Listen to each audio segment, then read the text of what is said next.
I remember these moments, and it just makes you miss her so much more.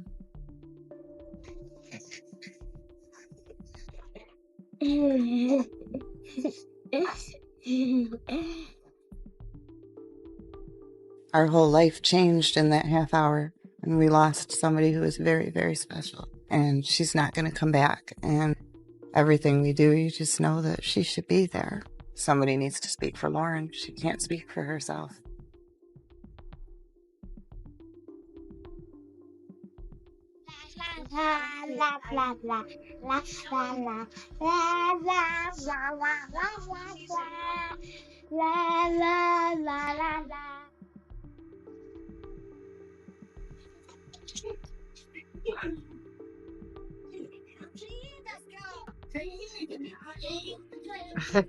Get. Yes, good. Get one. To the man. And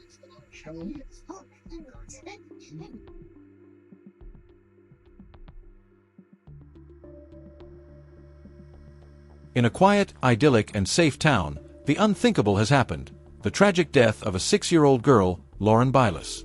Her story will shake you to the core and make you question the very nature of evil. Shocking details will pull you into a deeply unsettling nightmare and will not let you go until the very end. Prepare for a journey into the heart of darkness as you uncover the mysteries surrounding Lauren's death and the disturbed mind of the person responsible. This is a story that will stay with you long after viewing. This video contains sensitive descriptions of violence and distressing events. Content may be disturbing to some viewers. We strongly recommend that children not watch. If you or someone you know has been a victim of abuse, seek professional help. The information in this video is for informational purposes only and is not a substitute for professional help. Today, I will tell you a story about a little girl whose passing was not only heartbreaking but also completely unexpected, and the person responsible for it may be released at any moment. Lauren Sylvia Belius was born on September 16, 2004, in the city of Syracuse, New York, to her parents John and Allison Belius. She had a twin sister, Erica, and an older brother, Nolan. Lauren had just finished first grade at Macalester Elementary School. She adored playing soccer, doing ballet, and practicing taekwondo.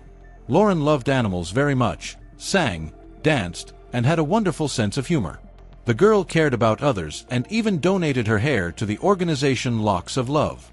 Lauren's parents got married in August 2001, and after the children were born, the family moved to the city of Sherrill, New York, which was considered an extremely safe place to live and one of the best cities in the state.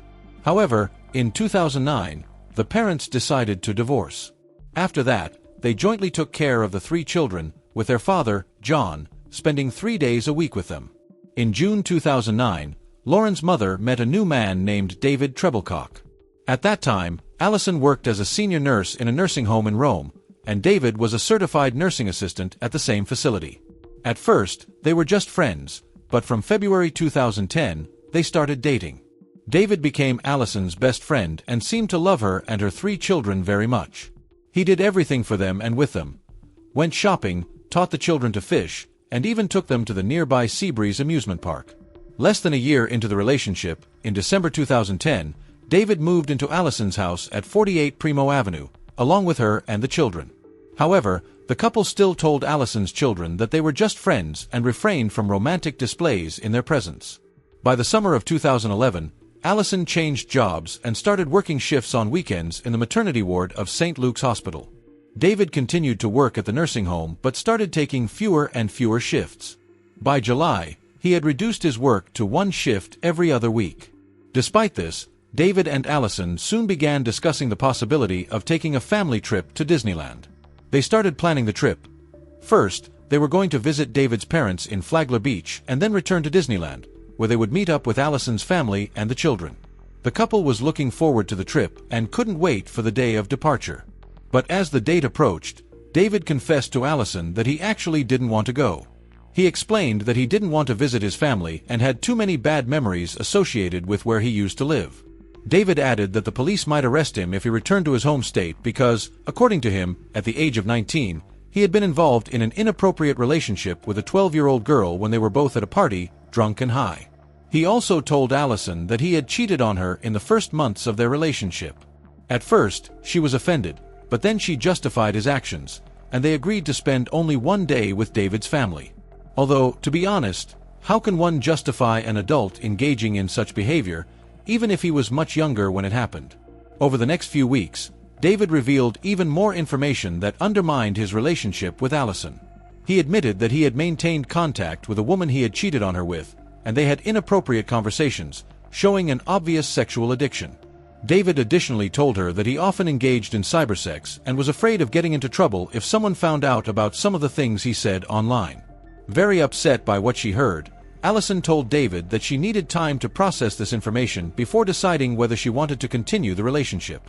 In the meantime, she allowed him to keep living with her while they worked on his infidelity because she believed they could solve the problems in their relationship. This happened after David apologized for his actions and told Allison that he wanted to be with her and the children forever. After that, David's behavior became even stranger. He started carrying a Bible everywhere. He didn't read it or quote from it, just carried it. He had never participated in religious services before, but now he would sit in the garage for hours, smoking cigarettes with the Bible on his lap. Accordingly, he began spending less time with Allison and the children. On the weekend of July 16th, Allison was scheduled to work 2 12-hour night shifts at the hospital, and Lauren, her brother, and sister were supposed to spend a few nights at their father's. Before the scheduled shift began, Allison had an argument with David. They talked on the phone while Allison was at work, and David told her that he was leaving because he could no longer look at her after realizing the pain he had caused. When Allison returned home from work on Sunday, David woke up less upset. Everything seemed fine again, but within an hour, he was threatening to leave her again, saying that she would never forgive him. Allison replied that she needed time to think but asked him to stay. He left anyway, and Allison, who desperately didn't want him to go, begged him not to walk out the door, clinging to him, grabbing him, and scratching his back as he was leaving. Because of this circus, she was sure that this time their relationship was definitely over. When David left, Allison even threw away some of his sketchbooks and the Bible and then smashed his cell phone. Surprisingly, David returned to Allison's house a few hours later, looking high but happy, and he couldn't understand why she was so upset. Then he promised Allison that he would never do anything to harm her or her children and that he loved them. The next day, on Monday, July 18th, Lauren, her brother, and sister returned home from their father's and spent the whole day playing in the yard and swimming in the pool, with David occasionally joining them. Later that same day, David proposed to Allison. However, she refused, saying that she first had to make sure they could sustain a relationship, and she wasn't sure if they would be together in the long term. According to Allison, David took the rejection well, laughed it off, and then remained silent for some time. However, he soon started acting like his usual self again, and his good mood continued. At some point that day, Lauren came in acting silly and dancing. David told the girl that one day she would become famous. When she went back inside, David turned to Allison and said that Lauren was his favorite child because she was special. The next day, David played with the children at home while Allison went to the store to buy food. Later that evening, Allison sent the 3 children upstairs to put on their pajamas. David was already upstairs too, but when Allison later went up to them, she saw that 6-year-old Lauren was red-faced and crying. She told her mom that she felt sick but didn't say what was wrong, and when Allison asked her, she just looked at David and said nothing. David didn't say anything either. Allison eventually calmed Lauren down and put all 3 children to bed for the night. But just a few minutes later, Lauren's older brother Nolan went downstairs to the garage and asked his mom, Allison, to talk to her. They went back upstairs, and Nolan told her that David, whom the boy considered his best friend, had talked to him about good and bad things. He said that the world would become very scary very soon because something bad was going to happen. Allison tried to calm her son down, then went back to the garage and yelled at David. The mother insisted that he apologize to Nolan in the morning for upsetting him so much, but David did it immediately. He went upstairs and told Nolan that he was just joking and that everything would actually be okay. Then, the couple spent a few more hours together before going to bed around 1 o'clock in the morning. When they were going to bed, all the bedroom doors were open, and when Allison checked on the twins in the bunk bed, they were already sleeping in the same bed as usual, hugging each other. The next morning, around 8:30, Allison was suddenly awakened by the scream of Lauren's twin sister from their bedroom. The mother immediately jumped out of bed and ran down the hallway. Seeing that the girl's door was closed, she started pushing the door and realized that it wouldn't open because, as it turned out, it was blocked by a dresser. When Allison finally managed to get inside, she saw David standing on the ladder of the bunk bed, stabbing Lauren. Her sister, Erica, was huddled at the opposite end of the bed, screaming. Allison immediately rushed at David, pulling him away from the bed. They started falling backward, and when that happened, David reached out and grabbed the top rail, breaking the bed and throwing Lauren's lifeless body to the floor. Allison pushed him away and screamed, asking why he was trying to kill her baby. He replied that Lauren was not a baby and that she was actually bad. At that moment, David pushed the dresser that was blocking the door back against the door and started cutting his wrists. Allison turned Lauren onto her back and desperately tried to revive her with mouth-to-mouth resuscitation. The mother also started screaming out the window, calling for help. At that point, Lauren's eyes were open but not focusing on anything. However, she was still breathing. While Allison was trying to give her daughter mouth-to-mouth, David came over and stabbed Lauren in the neck again. Then, he continued to injure himself, stabbing his wrists and trying to pull out his tendons. He also stabbed himself in the chest and started smearing blood around. David approached Allison again, wrapped his arm around her neck, and stabbed Lauren once more. Allison managed to grab the knife this time, and she started fighting with David. She finally managed to take the knife away, and when he fell on his stomach, she stabbed him twice. Then she lunged at him, holding 2 broken boards from the bunk bed, and managed to push him into the closet. Allison was now able to grab Lauren's twin sister Erica, who had been screaming the whole time, and push her out into the hallway. The mother also picked up Lauren and ran into the living room, where she found Nolan sitting on the couch, rocking back and forth. The 3 fled the house, and Allison sent Erica and Nolan to the neighbors to contact 911.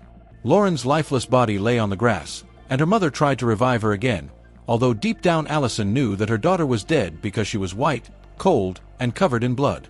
When the paramedics arrived at the scene, Allison and Lauren were taken to the nearest hospital.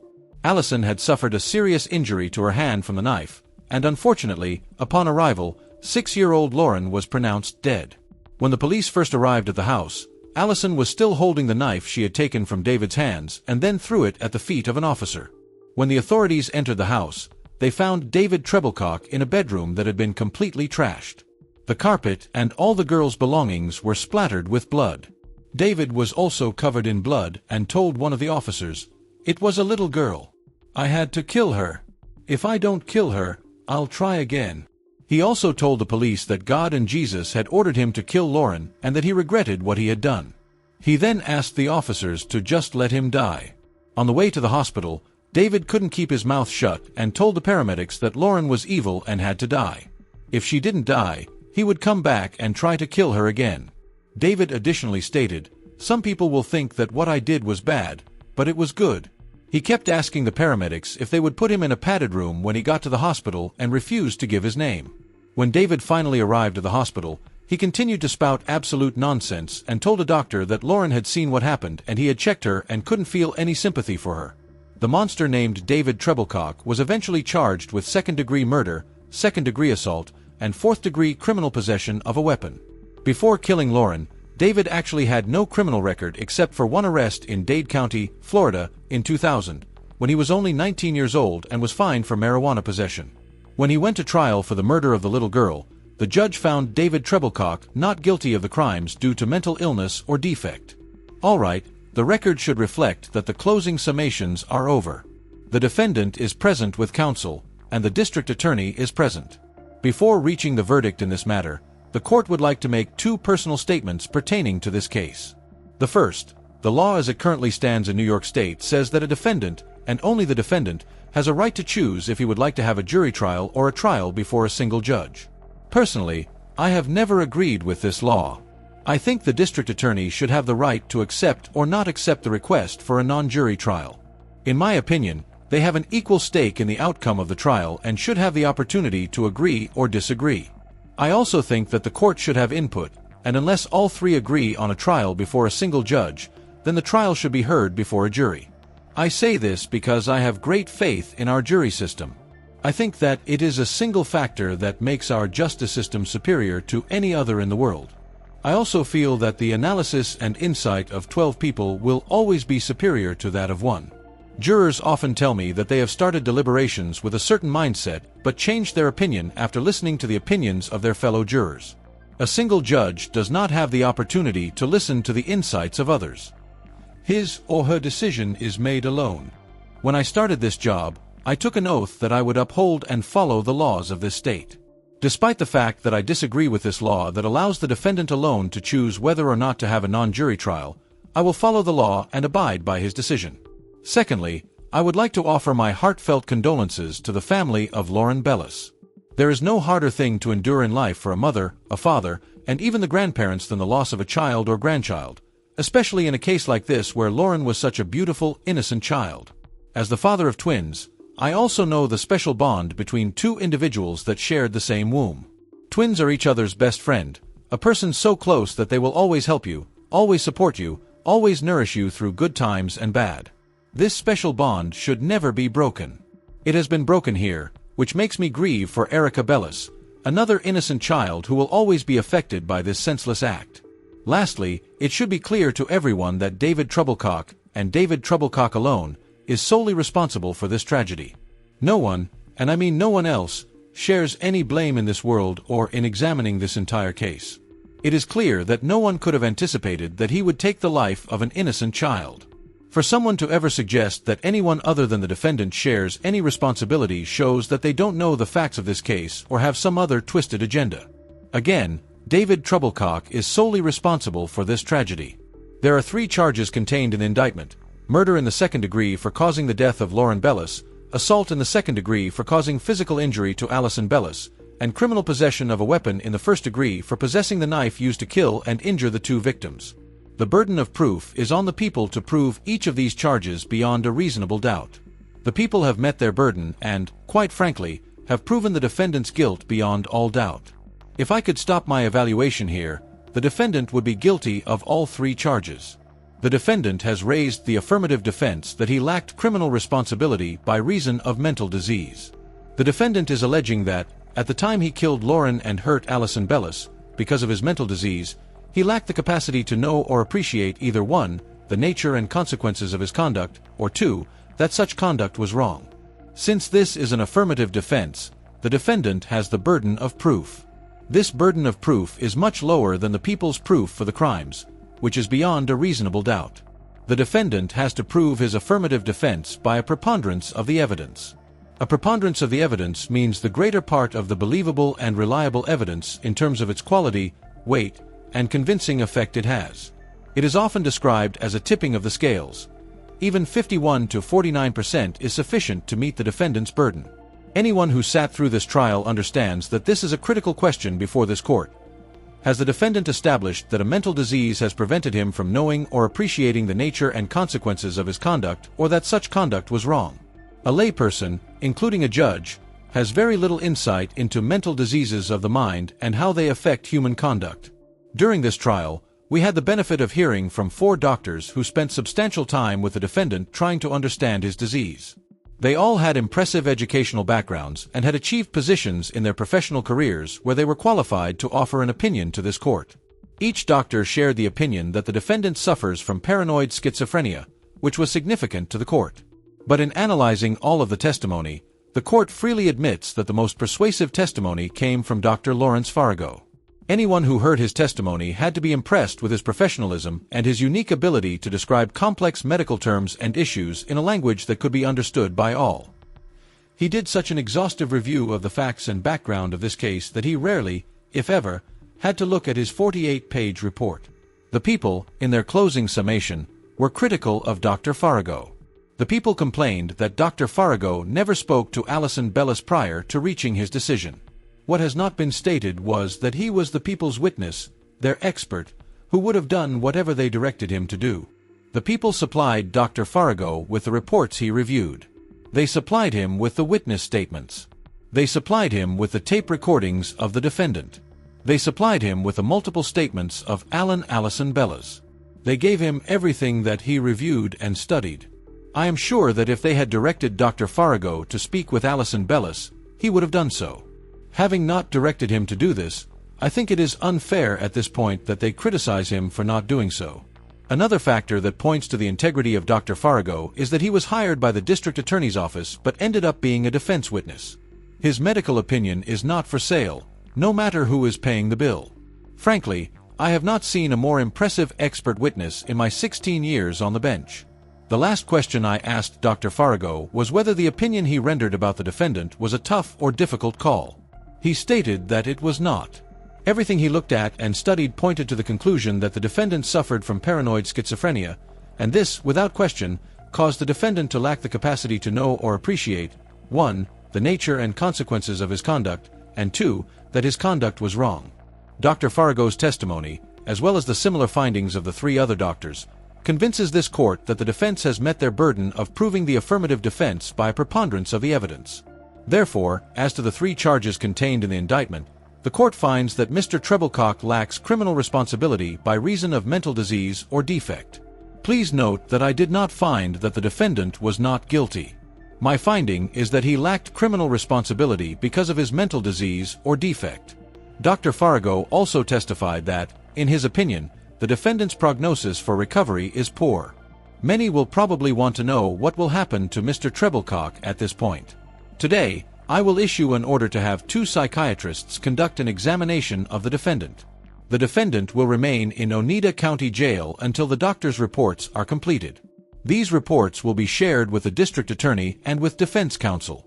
After the reports are received, I will hold a hearing to determine if the defendant has a dangerous mental disorder or is mentally ill. If it is determined that the defendant has a dangerous mental disorder, then he will be committed to a secure mental health facility for a 1-year time period. After that first commitment is over, the defendant can be held for further 2-year time periods if he remains mentally ill. Once again, Dr. Farago felt that the prognosis for recovery is poor, so he could spend the rest of his life confined in a secure mental facility. Finally, I would like to thank the attorneys for the fine work that each has done throughout this trial and the professionalism shown to each other and to this court. The court will stand in recess. Defense doctors testified that at the time of Lauren's murder, David was suffering from paranoid schizophrenia and did not understand that his actions were wrong. His lawyer said that he considered Lauren the Antichrist and called her it and beast. But the thing is, according to Lauren's mother, Allison, on the morning of the day David killed her daughter, he locked their dog in the garage so it wouldn't get in the way and also destroyed a hard drive. It seemed that he had very carefully planned what he was going to do to Lauren that morning and hadn't just gone crazy. However, David was placed in a secure facility for the mentally ill, where he was to be reassessed every 2 years. If a doctor ever deems him healthy, he will be released back into society. In April 2023, he was transferred to an unsecured facility, which means he is likely approaching release. Lauren's family, of course, was outraged by the lack of punishment for Lauren's killer and filed a petition to pass a law in Lauren's name.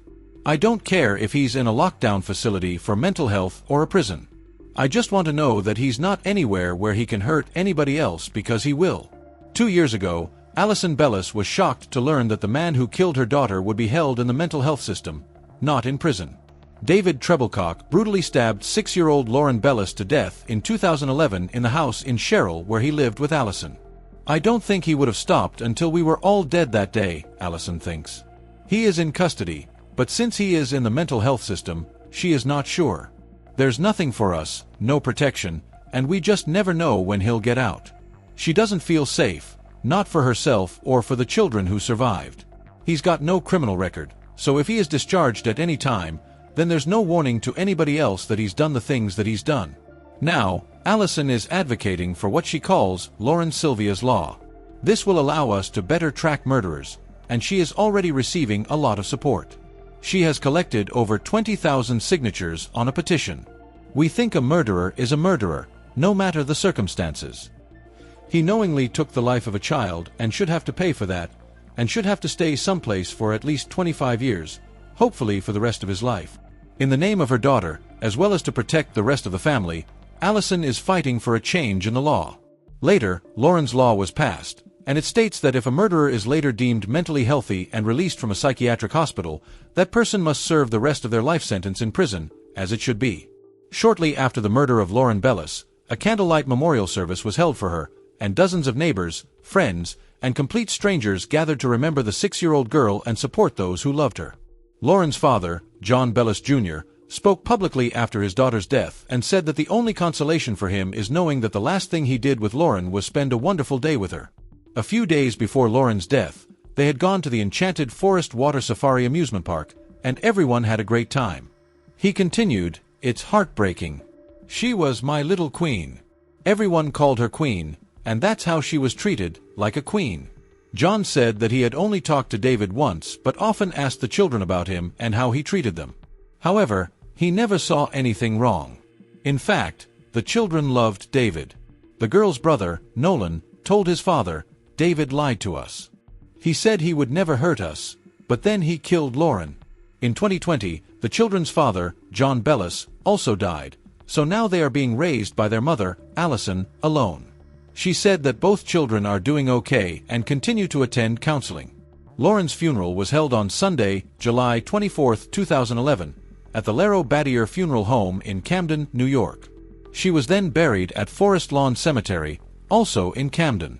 Well, thank you for listening to Lauren's story today. I believe that David absolutely should have been held criminally responsible for her death. If he had time to plan what he was going to do, such as putting the dog in the garage, blocking Lauren's door with a dresser, and even destroying a hard drive, who knows what was on it, then he definitely knew what he was doing.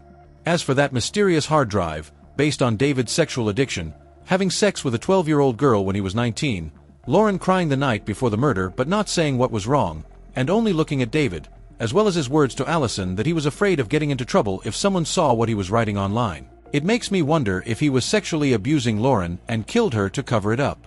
What do you think? If you have enjoyed the video, then make sure to hit that like button and also subscribe to our channel so you won't miss out any other latest videos.